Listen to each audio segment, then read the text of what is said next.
축복합니다. 축복합니다. 은혜 받으세요.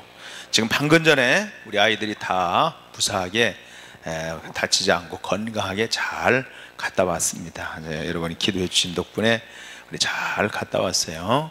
이번에 가서 아마 아이들도 많이 배웠으리라고 생각하고, 또 그렇게 가는 것은 참 대단한 거예요. 대단하게 갔다 온 겁니다.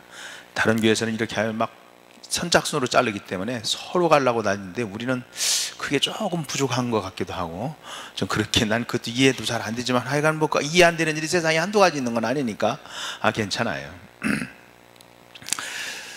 다윗이 아들 압살롬에게 쫓겨나갈 때 상상도 못할 정도로 외롭고 슬프고 괴로웠을 겁니다. 성경에 이보다 더 슬픈 장면이 있을까 할 정도로 슬픈 장면이고 괴로운 장면입니다. 힘겨운 시간에 비틀거리는 다윗이 쉴 곳은 아무 데도 없습니다. 아들에게 반역을 통해서 쫓겨나가는데 무슨 쉼이 있겠어요? 아들에게 쫓겨 자신의 평생 이루어 놓은 것을 잃는다고 느낄 때 다윗이 느끼는 그 인생의 외로움, 또 고독, 쓸쓸함, 이것은 말로 형용하기가 어렵겠죠. 자, 온 세상을 잃어버린 것 같은 아픔 가운데 피난길을 가고 있는 다윗의 모습을 보면 아마 이 상황이 회복이 되어지고 지나간다고 할지라도 그 아픔과 슬픔과 기억이 아마도 모르긴 몰라도 오랫동안 머물면서 삶을 힘들게 했을 것이기 분명합니다.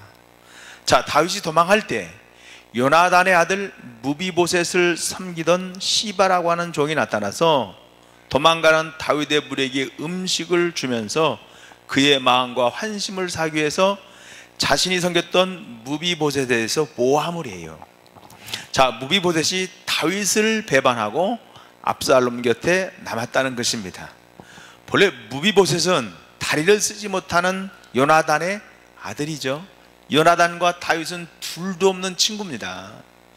자, 요나단과의 약속 때문에 아주 어려운 곳에 사는 그를 데려다가 그에게 사울의 소유였던 땅을 주고 자기 밥상에서 같이 밥을 먹게 한 무비보셋이 자신을 배신했다는 이야기를 듣고 다윗의 심정도 또 복잡했을 것입니다. 자, 시바는 그 일로 무비보셋의 땅을 다 얻게 되어집니다. 다윗의 판단력이나 분별력을 상실하고 조금만 누군가 자기에게 위로와 격려의 말을 해주면 모든 것을 다 줄 만큼 그는 마음이 쓸쓸한 상황이에요. 그러다가 베냐민 지파의 땅에 들어가게 됩니다. 거기서 시므이라고 하는 사람을 만나는데, 그런데 그가 신하와 군인들이 보는 앞에서 왕인 다윗에게 돌을 던집니다. 그리고 따라오면서 다윗을 막 저주를 해요. 아니 그래도 참 사람이 힘든데 거기다가 저주를 퍼붓을 때 그것을 들어야 하는 다윗의 심정이 어떻겠어요? 일국의 왕으로서 그 다윗과 함께 가는 군사들의 마음 또한 어떻겠어요? 신발도 신지 못하고 눈물을 흘리면서 머리를 부러뜨려가는 다윗의 마음이 어떻겠어요? 그래서 아비새와 신하들이 화가 확 날 수밖에 없죠. 저 시므이를 죽이려고 합니다. 하지만 다윗이 만류하면서 이렇게 대답을 합니다. 그 오늘 읽은 내용이에요. 9절부터 11절까지. 그리고 다윗의 뒤를 따라오면서 돌멩이를 던지고 먼지를 날며 저주하는 시므이를 그냥 두고 가던 길로 갑니다. 그런데 다윗의 표현 속에 회복이라고 하는 중요한 코드가 담겨 있어요. 따라서 합시다. 회복. 다들 따라서 해보세요. 회복. 회복이라고 하는 중요한 코드가 담겨 있습니다.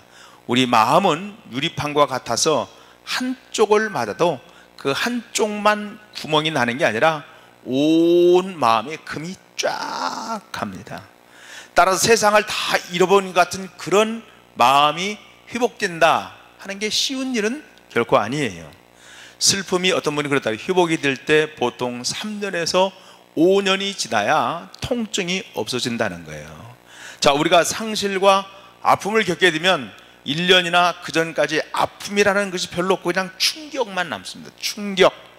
내가 왜 사는지 멍하게 지나다가 그 시기가 지나가면, 충격의 시기가 지나가면 그것이 아픔으로 느껴진다는 거예요, 사람이.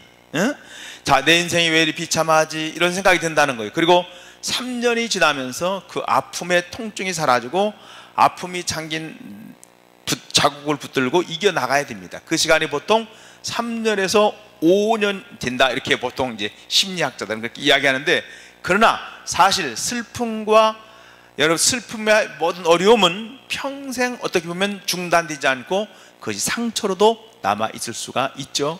우리가 가슴이 멍멍하다 그런 얘기 하잖아요. 그런 남아서 내 속에 어떤 상황을 남기고 흘러갑니다. 다윗을 보면 이 충격에서 벗어날 수 없을 것 같고 아픔이 회복될 수 없겠다는 생각이 들지만, 다윗은 그의 생각 속에 회복에 대한 코드를 담고 있습니다. 뭐에 대한 코드를 담고 있다고요? 회복에 대해서. 첫째는 회복의 징조가 다윗에게 나타나는데, 첫 번째, 다윗은 자신을 발견합니다. 나를 발견해요. 다윗은 아마 견디기 힘든 상실감이 마음속에 자리 잡았을 것입니다.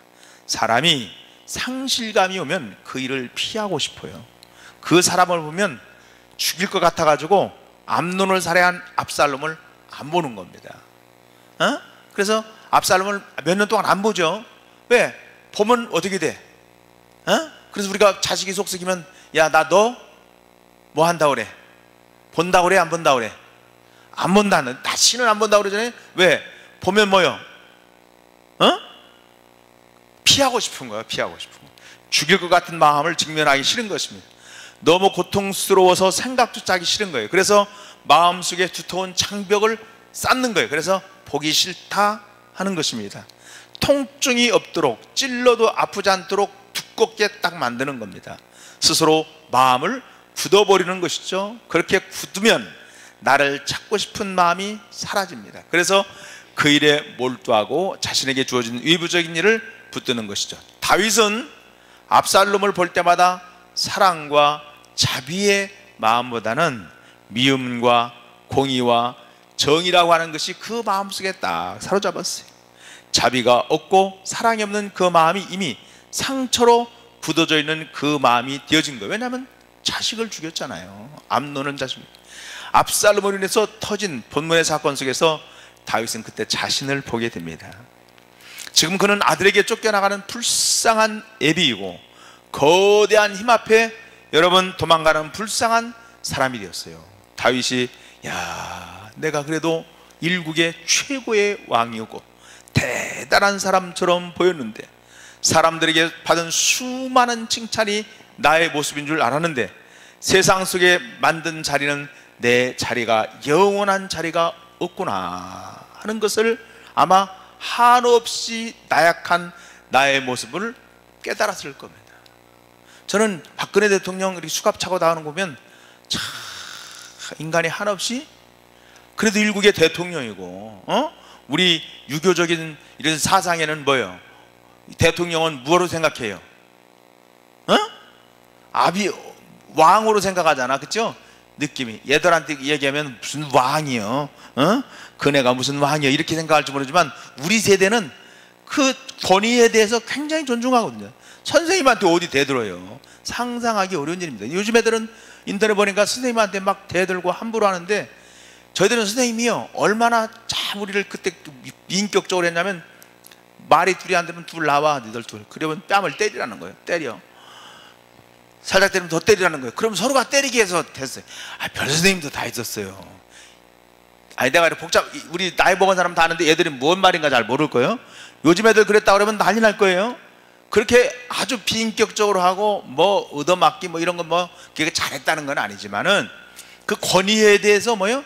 존중하는 마음이 있었다 하는 것이에요. 그런데 지금은 그런 세대가 아니죠.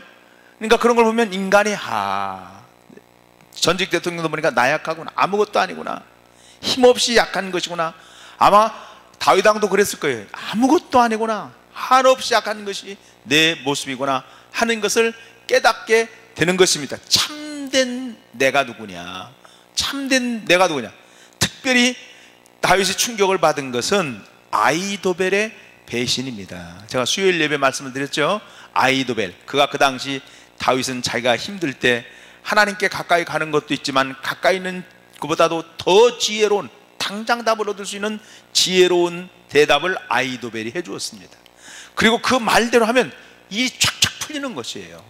다윗은 어느새 하나님에 대한 소원함, 현실을 직면하고 싶지 않은 이 마음 때문에 아히도벨을 의지할 수밖에 없어요. 하지만 아히도벨이 배신을 하고 다윗을 여러분 등지고 떠났을 때 다윗은 세상의 모든 것을 잃어버리고 더 버틸 것이 없다고 느낄 정도로 상실감이 컸습니다. 오죽하면 이렇게 기도합니다. 아히도벨은 천사와 같다는 사람이에요. 하나님과 비슷한 사람이라고 할 정도로 지혜로운 사람이에요. 그 기도를 합니다. 하나님, 아히도벨의 지혜가 적용되지 않도록 도와주세요. 아히도벨의 지혜로 한다면 당할 자가 없습니다. 내가 당할 방법이 없습니다. 그렇게 기도했더니 이 압살롬이, 아주 압살롬 같은 놈이 아히도벨의 지혜를 택하지 않아요. 그래서 아히도벨은 생각을 해보니까 내 방법대로 하지 않으면 이 왕조는 무너진다. 그래서 스스로 자살을 해요. 누구의 기도 때문에? 다윗의 기도 때문에. 그게 아히도벨입니다. 근데 그 아히도벨을 그렇게 믿었던 아히도벨이 배신했다는 이야기를 듣고 다윗이 기도하는 모습이 나오는데 그게 하나님 앞에 기도합니다. 하나님을 찾기 시작합니다. 하나님, 내가 원래 이런 모습입니다. 연약한 모습입니다. 내가 가진 사람이나 소유나 칭찬이나 명예가 진짜 나의 모습이 아니군요. 하나님이 필요합니다. 하나님이 필요합니다. 가장 낮은 자리에, 가장 연약한 자리에 가장 나의 참된 모습을 발견하면서 나의 진실된 모습이 뭔가 그걸 알고 기도를 하기를 시작합니다. 여러분, 이 기도가 진짜 기도예요. 여러분, 금요기도에 나와서 기도하는 게 나왔다고 다 기도하는 게 아닙니다. 여러분, 기도에 나와서 진짜 내가 누구를 의지할 것인가, 하나님을 의지하는 것이 가장 인생의 중요한 일이구나, 이것을 알고 하나님을 의지하고 주님의 이름을 부를 때 하나님께서 여러분을 만나주시고 여러분의 기도에 대해서 절대로 외면하지 않는다는 것을 기억하시기를 간절히 축원합니다. 사람이 문제 앞에 강한 사람이 없어요. 우리가 말 한마디 앞에 마음이 탁 병이 들어가지고 끙끙거리고 시험 들고 병 걸립니다. 내가 들은 말 한마디에 주저앉을 수밖에 없는 그런 존재가 우리라고 하는 존재예요. 그런 자신의 존재를 발견할 때 우리가 하염없이 약하구나 하는 것이 생각이 들면 눈물이 많이 나옵니다. 내가 세상에서 누구를 의지하나 싶을 때 그때 우리는 하나님을 찾게 되어집니다. 우리가 어떤 자리에 있다 하더라도 하나님을 찾고자 하는 마음이 있다면 그것은 복의 시작이 되어지는 것을 깨달을 수 있기를 간절히 축원합니다. 아무리 입장이 곤란하고 희망이 안 보여도 마찬가지예요. 생전 1년 12달 뒤도 금요기도에 안 나오고 기도에 안 나오고 새벽기도 안 나오는 사람은요, 하나님을 의지하지 않는 사람이에요. 의지한다면 그렇게 할 수가 없어요. 여러분, 아무리 입장이 곤란하고 희망이 안 보여도요, 마찬가지입니다. 다윗은 희망이라는 것을 찾아볼 수가 없습니다. 미래가 불투명합니다. 이제 왕궁에 머물 수도 없고 광야로 떠돌아다니면서 살아야 합니다. 그러기에 그는 하나님께 다시 뜨거운 기도를 합니다. 힘들고 어려운 자리에 있어도 낙심하지 않고 포기하지 않고 그 문제를 외면하지 않고 다시 볼 수가 있다면 내가 갖고 있는 소유와 위치와 모든 것이 진정한 나의 모습이 아니고, 그리고 나의 참된 모습은 하나님 앞에 연약한 모습이며 하나님을 의지할 수밖에 없는 것이 우리의 인생이라는 것을 깨닫고 주님 앞에 깨달고 주님께 나가고 기도할 때 여러분, 거기서 인생의 힘이, 삶의 진실함이, 삶의 능력이, 회복이 거기에서 나오게 될 줄로 믿습니다. 오늘 여러분도 주님만을 의지하고 생사복을 주장하시는 주님 붙들고 승리할 수 있기를 예수의 이름으로 간절히 축원합니다. 이것이 다윗의 회복하는 방법이. 두 번째, 다윗이 회복되는 주 번째는 뭐냐면 그는 생각에서 볼 수가 있습니다. 어떤 문제를 만나는 것, 그 문제 자체를 바꿀 수는 없지만은 그 문제를 어떻게 생각을 하느냐에 따라서 회복될지 죽을지 달라지게 되어지는 것이에요. 다윗이 회복될 수 있는 그 조짐이 다윗의 생각에서 나오는데, 시므이가 저주할 때 그의 말에 분노하고 쫓아가서 당장 단칼에 목을 자를 수도 있지만은 그렇게 하지 않습니다. 다윗은 그 모든 것이 하나님이 허락하지 않는다면 어떻게 이루어질 수 있는가, 하나님의 주권을 딱 받아요. 그리고 하나님이 약속한 대로 나를 사랑하신다는 거, 하나님은 내가 어떤 상황이든지 하나님의 일을 정말 이루시기를 원한다는 그 믿음을 동시에 가지게 되어졌습니다.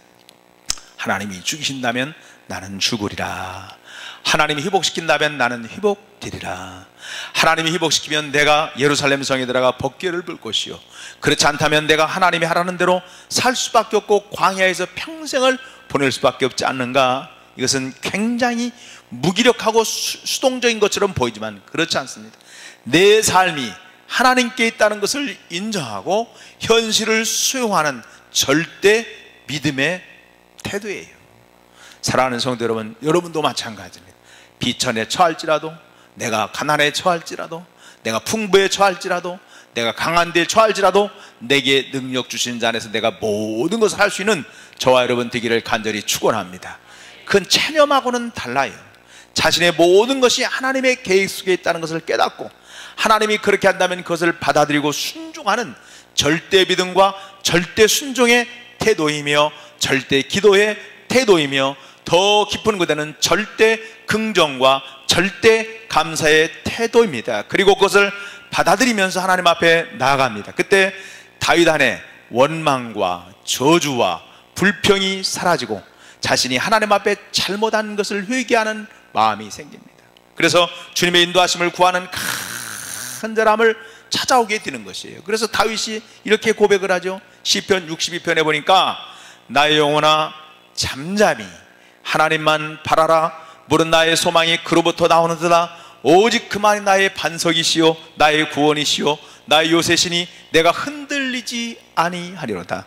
나의 구원과 영광이 하나님께 있음이며 내 힘의 반석과 피난처도 하나님께 있도다. 백성들아 시시로 그를 의지하고 그의 앞에 마음을 토하라. 하나님은 우리의 피난처시로다. 이렇게 고백을 해요. 사랑하는 성도 여러분, 오늘 여러분 생각 속에, 이 다윗의 생각 속에 여러분 문제를 바꿀 수 없지만은 그 모든 문제의 주권자는 하나님께 있다는 고백을 하고 있는 이 다윗을 여러분 우리 본받을 수 있기를 축복합니다. 세 번째, 다윗에게 볼 수 있는, 회복할 수 있는 징조는 다윗이 잃어버린 것보다 남아있는 것에 관심을 갖기를 시작합니다. 우리가 어떤 일을 당하고 잃어버리면 마음 전체가 금이 가서 깨졌기 때문에 다 잃어버렸구나 생각이에요. 그래서 어떤 사람은 그것 때문에 극단적인 선택을 하는 사람도 있죠. 떠볼 때 건강하고 힘있고 얼마든지 할 수 있는데 뭐예요? 그거 하나 때문에 못 살겠다. 어린 자식과 함께 젊은 청춘인데, 젊은 청춘인데 그런데도 못 살겠다고 이러세요. 아니 못 살긴 왜 못 살아요? 다 건강한데 벌써 마음이 뭐요? 이미 깨지니까 다 잃어버렸다고, 회복할 수 없다고 생각하잖아요. 서수남시라고 있어요. 서수남시. 어? 서울 가는 기차 뭐 이런 기차 있잖아요. 서수남하고 누구 있어? 어? 하청일 두 사람인데 서수남씨는 장로님이시더라고. 나는 몰랐네요. 장로님이신데 이분이 아마 70쯤 돼가지고 사기를 당해서 아주 풍지박산이 났었나 봐요. 그러니까 70이 넘어서 사기를 당해가지고 쫄딱 망했는데 회복할 수 있는 방법이 없잖아요.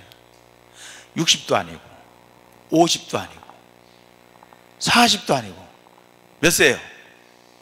그러면 보통 사람 회복이 거의 70, 회복이 될 수 있어요, 없어요? 낙심이 되고 좌절하고, 또 아내는 어떻게, 뭐 제가 집안 사람 잘 모르지만 한 떠난 것 같아. 그렇게 어려운데 그 어머니가 참 기도하는 어머니래. 그래서 그 아들을 위로하고 믿음을 갖게 하고 용기를 갖게 하고, 그래서 자기 어머니의 기도, 어머니의 권면, 어머니의 그 위로가 그래 다시 시작하자. 70의 나이에 쫄딱 망하고 가정은 풍지박산 났는데 그때 다시 일어난 거예요. 어? 그래서 회복을 했다는 거예요. 회복을 했다는 거예요. 그 왜냐하면 마음이 깨지니 그 사람은 진짜 현실에서 회복할 수 있는 방법이 없는데 주님 붙들고 어머니의 기도와 그 힘이 자기를 일으켜 세웠다는 거예요. 근데 40을 먹어도 젊은 사람이 아이들과 함께 차 안에서 집에서 자살하는 이유가 뭐예요? 빚이 있다고 그래서 도저히 일어설 수 없다. 그는 그럴 수도 있겠지만 그는 마음 전체가 금이 가서 다 잃어버렸다고 생각해서 그래요. 극단적인 선택을 합니다. 우리가 어려움을 당하면 그 어려움 자체도 문제지만 절망감 때문에 이런 것이 더 큽니다. 어떤 충격을 받아서 그 충격 때문에 잃어버린 것이 하나라고 한다면 아무것도 없어, 다 잃어버렸어요. 잃어버린 거 하나인데 다 잃어버렸다고 생각해요. 그래서 포기해서 버리는 것이 훨씬 많다는 것을 우리가 보게 됩니다. 그래서 우리가 보통 상대를 한다든지 사람을 어떻게 회복할 때는 남아있는 것이 있다고 하는 것을 포기하는 거예요. 남아있는 거. 어떤 사람은 사지가 다 잘렸는데도 다시 회복하는 힘을 갖잖아요. 왜? 남아있는 게 있다는 거예요. 자기 생명이 있고. 어떤 사람은 사지 육신이 멀쩡한데도 남아있는 것이 없다고 그러면 생을 포기합니다. 다윗을 보면 그가 많은 것을 잃어버렸지만 잃어버린 것에 초점을 맞추지 않고 있음을 봐요. 다윗이 이렇게 생각합니다. 아직도 내 삶에 남아있는 게 있구나. 왕입니다. 절대 권력을 가진 왕이었어요. 자식에게 쫓겨나갑니다. 그런 슬픔이 어디 있겠어요. 다 보통 생각하면 그것 때문에 다 잃었다고 생각하지만 다윗은 그렇게 생각하지 않고 내가 지금 쫓겨가고 맨발 벗고 눈물 흘리고 머리를 부러뜨리면서 가지만은 잃어버린 것도 물론 크죠. 그러나 남은 것도 많이 있다고 생각을 해요. 그러다 보니까 전략이라는 게 나와요. 전략. 상황을 극복하기엔 지혜가 나오고 아이디어가 나옵니다. 아이디어가. 다윗은 나발을 죽이고 싶어 했습니다. 그때 아비가일이 다윗에게 말합니다. 당신에게는 더 소중한 것이 있다고. 하나님이 당신을 이 땅의 왕으로 세우실 때 나발같이 연약한 인간을 죽여서 그것이 흠이 되면 어떻게 하겠느냐, 그렇게 이야기를 해요. 당신에게는 하나님의 계획과 뜻이 있는데 나발 별것도 아닌 사람을 화낸다고 죽여버린다면 당신의 일이 당신의 삶에 큰 오점을 남기는 일이기 때문에 그래서는 안 된다고 설득해요. 아비가일의 지혜를 줍니다. 그래서 나중에 이 나발이 죽었을 때 아비가일을 말이에요, 자기 아내로 삼습니다. 지혜로운 여인이니까. 여자가 지혜로워야 돼. 비련 고무 같아가지고는 안 돼요. 지혜로워야지. 여러분, 이것이 성령이 우리에게 깨닫게 해주시는 마음인 줄로 믿습니다. 존귀하신 하나님이 여전히 여러분을 사랑하시고 붙드시며 하나님이 여러분을 향한 뜻을 이루는데 계속 내가 낙심하고 좌절하고 절망을 하고 자기 연민에 빠지고 감정과 사명을 구분 못하고 주저앉아서 울 수만 없다고, 내가 삶을 포기할 수 없다고 미워하고 원망하는 것으로 내 인생을 바꿀 수 없다고 생각을 하고 존귀한 하나님의 모습으로 다시 회복되는 것이 얼마나 중요한지요. 여러분, 가룟 유다는 자신이 스승인 예수를 십자가에 못 박고 죄책감에 목숨을 끊었습니다. 하지만 베드로는 어쩌면 더 악한 일을 했을지도 몰라요. 그러나 용서의 주님께로 돌아갑니다. 그것이 회복의 시작이에요. 여러분도 누군가를 내가 미워하고 어떤 사람을 어떤 상황을 포기하고 싶을 상황이 있을 거예요. 그러나 여전히 나를 사랑하시며 세상에 어떤 것도 끊지 못하는 하나님의 사랑과 말씀을 붙들고 다시 일어나야 될 줄로 믿습니다. 그때 우리는 회개하고 여러분 용서하게 됩니다. 미움에 내 속에 있으면 회복이 안 돼요. 미움이 있으면요. 용서는 과거를 과거로 떠나보내는 굉장히 중요한 우리의 도구 중에 하나가 뭐냐면 용서예요. 용서하는 거예요. 그래서 과거를 떠나버려요. 용서하지 않으면 그것이 계속 나를 붙들고 있습니다. 이것은 믿음의 사람만이 할 수 있는 일입니다.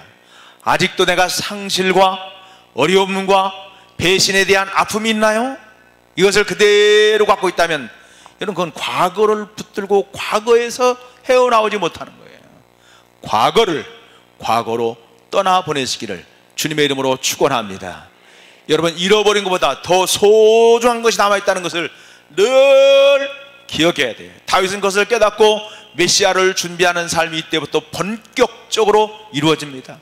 고난과 시련, 절망과 낙담이 찾아올 때 그것을 더 큰 유익과 기회로 삼는 사람이 있는가 하면 슬픔 때문에 더, 고통 때문에 더 겸손해지고 남은 생을 더 정직하고 바르게 사는 사람이 있습니다. 하나님을 더욱 사랑하고 더 기도하고 더 사랑합니다. 그에게 죄를 지을 기회가 계속 다가왔지만 죄를 짓지 않았고 언제 어디서나 동일하게 자신을 지키는 하나님의 사람으로 세워지는 것을 우리가 복게 되어지는 줄로 믿습니다. 사랑하는 성도 여러분, 우리가 겪는 여러 문제들은 우리가 누구인지를 봅니다. 평상시는 잘 몰라요. 어려움을 겪어봐야 내가 어떤 존재인가. 교회도 마찬가지예요. 어려움을 겪으면 진짜와 가짜가 딱 표시가 납니다. 지금은 몰라요. 힘들지만 그 문제의 직면 앞에 보십시오. 연약한 나, 부족한 나, 죄인인 나, 한없이 정말 연약한 모습을 보게 될 것입니다. 그리고 나를 도와주기를 원하시는 능력이 하나님께 있음을 알고 하나님 앞에 전심을 다해 기도합니다. 힘들고 어려운 일 앞에서 이건 다 지나가리라, 이것마저도 하나님 계획 속에 있으리라, 절대 믿음을 가지고, 절대 긍정을 가지고, 절대 순종을 가지고, 절대 감사와 여러분 긍정을 가지고 일어서서 기도의 자리와 예배의 자리와 감사의 자리로 나아가는 우리 모두가 되기를 간절히 축원합니다. 새날을 주신 하나님께 감사하는 마음으로 살아갈 때 우리의 어려움이 디딤돌이 되어서 더 아름다운 인생으로 세워지지 않겠어요? 하나님의 주권을 신뢰했던 다윗의 노래가 여러분의 고백, 우리의 고백이 되어지기를 예수님의 이름으로 축원합니다. 예수님의 이름으로 축원합니다. 우리 찬송하고 우리의 말씀을 들고 하나님 앞에 기도하겠습니다. 314장 복음성가